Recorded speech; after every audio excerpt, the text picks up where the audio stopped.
Hello everybody and welcome to another episode of Inside Guns with your host, me, the Yankee Marshal. Tonight I want to talk about the fact that some people seem to be really upset by the fact that I am a no compromise advocate for the Second Amendment. I don't believe in any federal laws that make legal of-age gun owners or citizens jump through any hoops to buy a gun. The government should have no say in what we buy and should have no knowledge of what we buy as far as I'm concerned.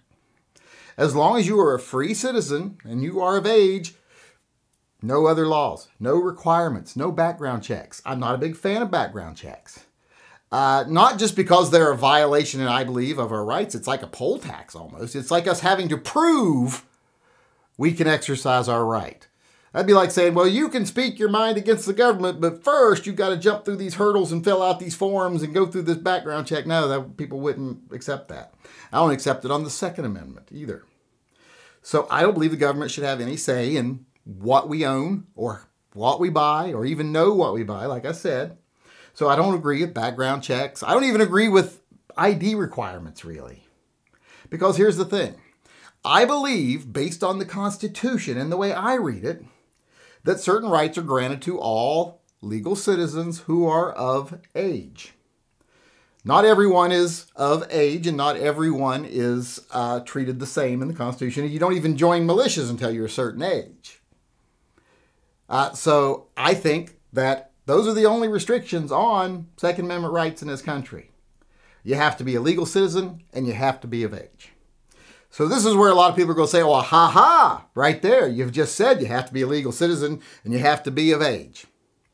So the government's got to make sure that those things are true before you can buy a gun, right? No, government doesn't have to do that. You know who does that? The person who sells the gun, the manufacturer, the distributor, the gun shop retailer, the private seller. Those are the people that should have to make sure that the person is a legal citizen and of age. Now, people be like, well, then that would mean that there's a requirement that they would do that. No. What there is a law that says you can't sell to felons, because that's the only group of people in the United States that are of age that I believe shouldn't be allowed to buy guns. That's currently serving felons, people that are in prison. And I don't think we got a lot of don't think we have a big problem with people breaking out of prison and buying guns. So you can't say, well, they'd have to have their ID and show that I'm not incarcerated. Is that really a problem? People on the run who've broken out of prison that just happen to have a couple grand on them or $500 or whatever to buy a gun. I don't think that's a problem. So I'm not even going to entertain that whole idea that you have to prove they're not a felon or shouldn't be currently incarcerated. Because there's the thing. If you were previously incarcerated, now you're not, you get to buy a gun. I've said that so many times, I'm sore throat. I'm hoarse from saying it. So I believe that. If you're too dangerous to be out in society and exercise all your rights, well, then you're too dangerous to be out in society and they need to keep you locked up. Let go all those low-level drug offenders and keep the dangerous people locked up. Then we don't have to worry about that. But still there's that thing of, well, they have to be a legal citizen and they have to be of age. So you're going to say, well, the government has to pass these laws that says you have to do this and we have to do this background check on them and blah, blah, blah. No. Like I said, those are restrictions placed on what we own and that lets the government know what we're buying. And I don't agree with those. But that doesn't mean I think every gun retailer should just be able to sell to whoever they want. And I definitely don't think it's going to be children that are buying the guns.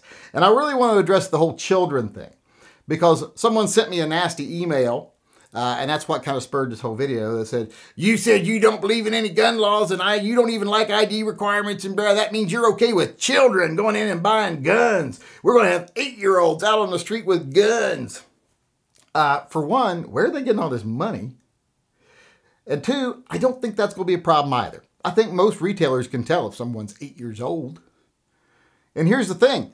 I didn't say a retailer can't ask for ID. I just said there's no ID requirement from the government and no formal system that the government writes your ID down.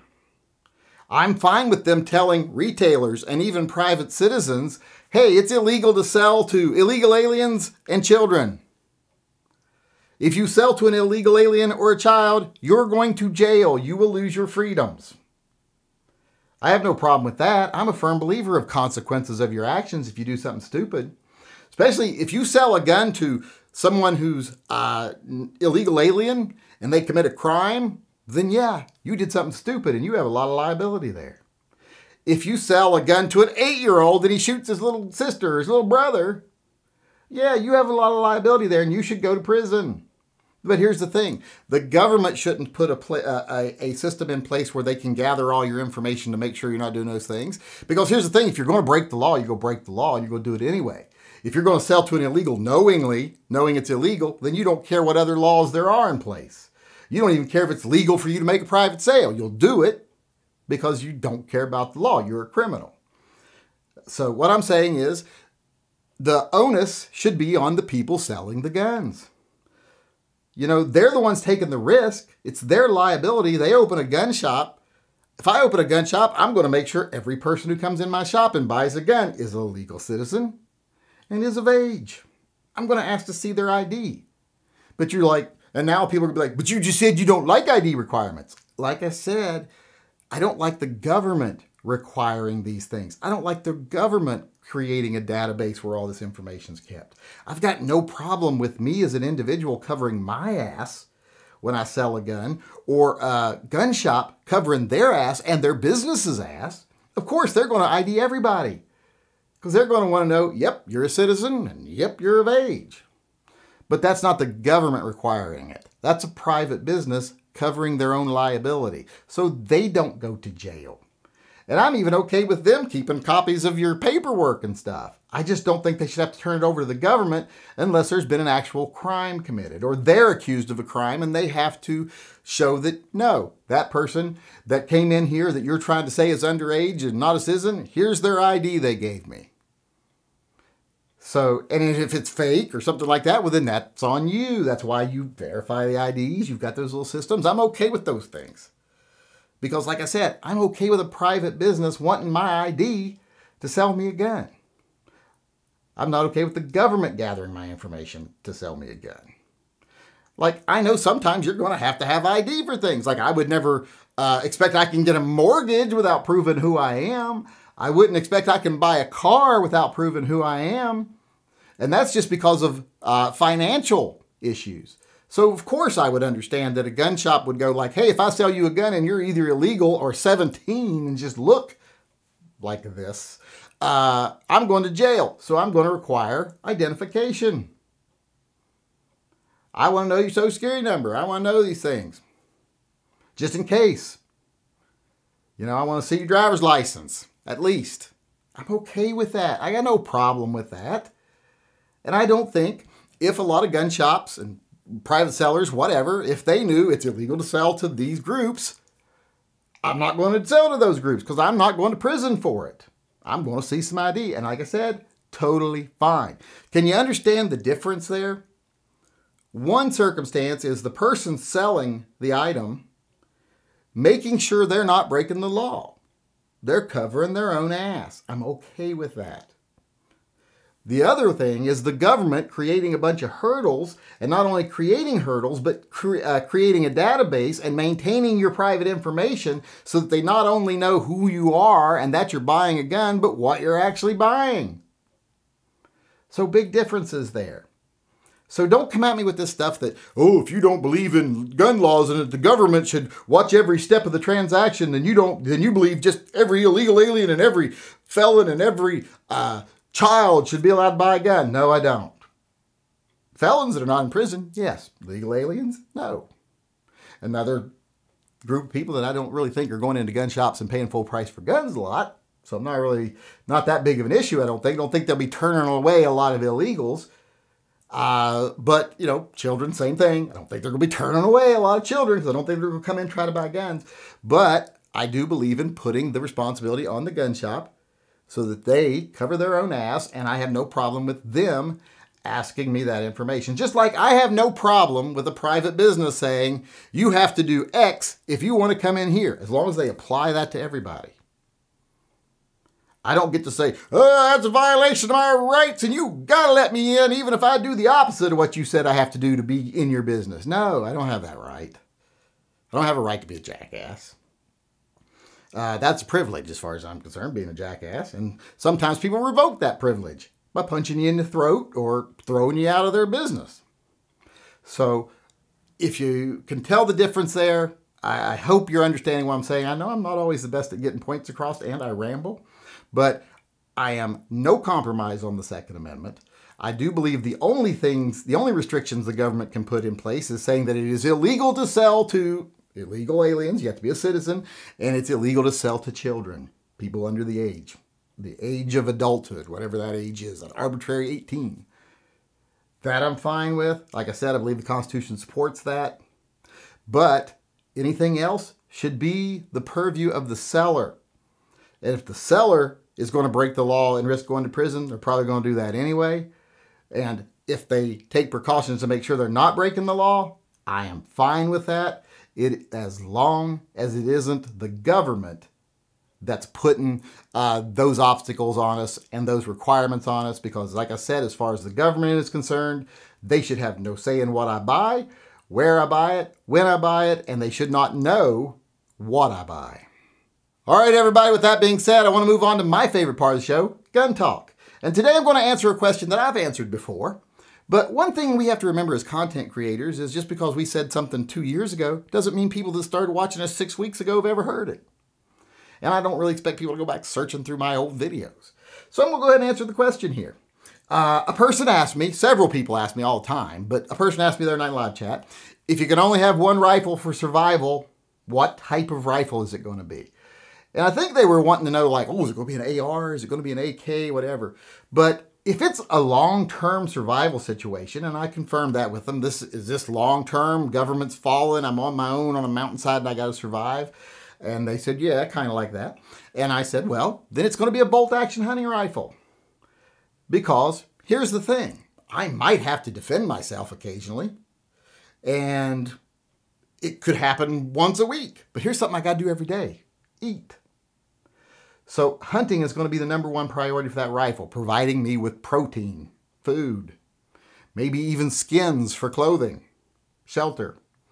So hunting is going to be my #1 concern, so it's going to be a bolt-action hunting rifle. I want to have as much chance of taking game as possible. And some people be like, well, you can hunt with a shotgun. Well, yeah, but if I've got a shotgun and the guy on the other hill's got a high-powered scoped bolt-action rifle, every time we go for a deer, if there's competition for food, he can take it from 4 times as far away as I can. And if he sees me moving in on it, he can also pick me off before I could ever see him. So I'd rather have the hunting rifle. So that might not sound like the answer most people want to hear, but I just think that's the best rifle for long-term survival. Now, the real exception to this, though, is if it's a zombie apocalypse. If it's a zombie apocalypse, well, then, of course, it's totally different. I'm going to want, like, my 10-22 breakdown, 22 long rifle. I'm going to want it suppressed, like the one I have with the Tactical Solutions barrel. That's my zombie gun. So that would be for the zombie apocalypse. Because in the zombie apocalypse, your biggest obstacle is going to be the zombies, and you got to be able to take them out quietly and efficiently.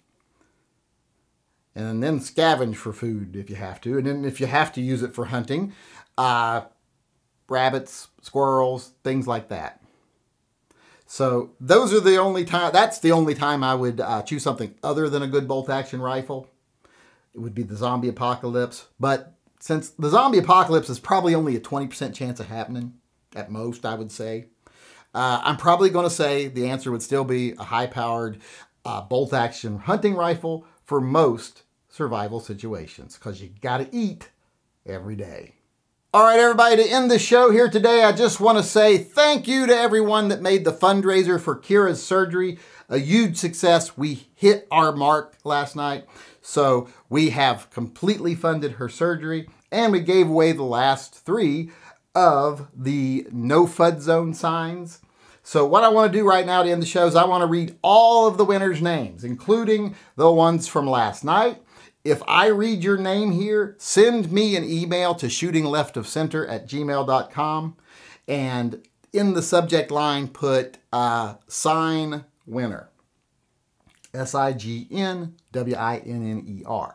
Make sure you put that in the subject line so that when I search for that, your name will come up and I'll get your address. Some people didn't do that with the hat thing, and now I got to send out another a couple of hats that didn't get sent out. But here are the names. Bryant Automotive LLC, Karen Woodson, Robert Tremblay, Lowell Dolnick, Glenn Kress, Louis Fuss or Foose, Mark Bacon, Paul Doofycuck, Stephen Carroll, or Stefan Carroll if you're feeling fancy, Mark Sipes, Paul Shanefeldt, Boyd Smith, Lindsay Rivas, Art Maddox, Lisa Tarbox, like I said last night, horrible name for a woman. I'm so sorry if that's your husband's last name. Peter DeBono, also a horrible last name. And Jeff Lloyd, and then also Alex Campbell and Chad Brunette. So those are the winners. If I called your name, like I said, send me that email to shootingleftofcenter@gmail.com, and in the subject line put sign winner. That's very important.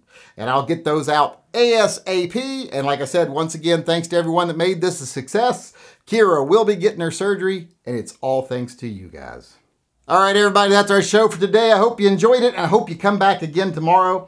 Until then, I want to sign off as usual by saying, as far as the state of the world today is concerned, you know, it is what it is. It could be a lot worse, trust me, but it could also be better. And if we as a community start pulling together and fighting smart and hard and ignoring the fearmongers, the profiteers, the propagandists, the fake advocates, the ones that are only trying to line their pockets off the fight, not trying to win any battles, and trying to defend the industry that pads their pockets, not defend the individual. If we start ignoring those people, what things will be for people that love the Second Amendment and freedom in general in the very near future is better.